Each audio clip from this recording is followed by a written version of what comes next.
Okay, we're going to be looking at this set of graphs for number 9 through 13.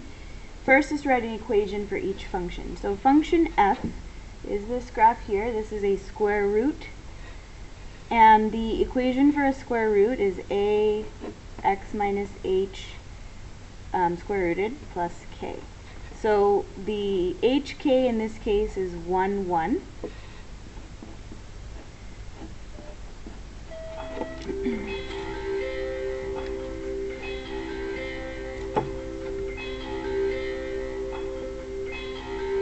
And we, in this unit, have looked at graphs that have an a value of positive 1 or an a value of negative 1. This graph is not flipped upside down, so it will be a positive 1 square root of x minus 1 plus 1. Function g is a cubic. You'll notice here this is a cubic that has been flipped. If the cubic had an a value of positive 1, it would have looked like this instead. So a cubic has an equation ax minus h cubed plus k. And the locator point here is also at 1, 1. So if we plug that into our format here, we have negative 1 because the graph was flipped, x minus h cubed plus k. And lastly, h of x is a parabola. Careful not to mistake that for an absolute value function. So a parabola has an equation ax minus h squared plus k, and this parabola has a vertex or an hk value at 1, 2, 3, 4, 5, 3. So this parabola is not flipped upside down, so it's an a value of 1, x minus h squared plus k. Now here we're looking at whether or not each of these graphs is a function and whether or not the inverse of each of these graphs is a function. So let's look at the originals first. If you use the vertical line test, you're just checking if for each input there's only one output, or for each x value there should only be one y value. You can use the vertical line test, so I'm just going to use my pen here. So for f of x, this graph right here, my pen only passes through one output for every x value, and so that is a function. Function g of x, again, my pen only passes through one y value for each x value, so that one is also a function. And function h, this parabola, the vertical line passes through one y value for every x value, so that is also a function. Now, before you do the inverse, remember the inverse is all of the x, y coordinates of the graph have been flipped. So, for example, this point right here, 5, 3 becomes the point 3, 5, and so on.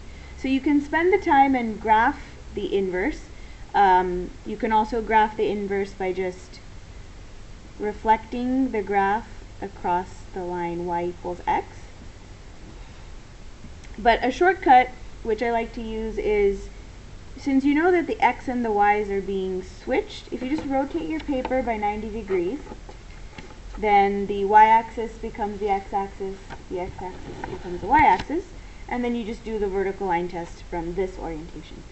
So if we look at the three functions, f of x, this graph right here, vertical line test passes, so that one is a function. G of x, vertical line test again, I'm only passing through one y value for each x value. But then on function h, notice that I'm passing through two outputs for a given input. The pen is passing through 2 points at the same x value. So h of x, the inverse of h of x is not a function, but the other two are functions. Alright, now here it says determine the value of h of f of 5. So the fastest way to do this would be just using the graph. F of 5 is what is the value of function f when x equals 5. So 1, 2, 3, 4, 5. F is equal to positive 3. And then I'm evaluating h of 3, so when x is equal to 3, function h is equal to 1, 2, 3, 4, 5, 6, 7. This is asking for what value of x is f of x equal to h of x. So if you look at the graphs, the functions are equal when they both intersect. So what value of x is that? This is x equals positive 5.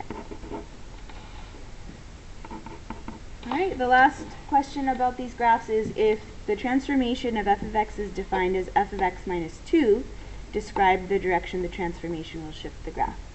So if you look at this, be careful because it's easy to say, well, it's minus 2, so I'm going to move the graph left by 2.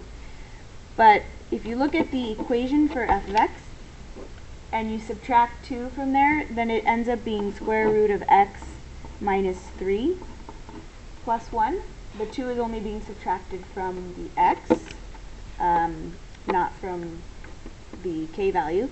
So now if my new locator point is at 3, 1, and my old locator point was at 1, 1,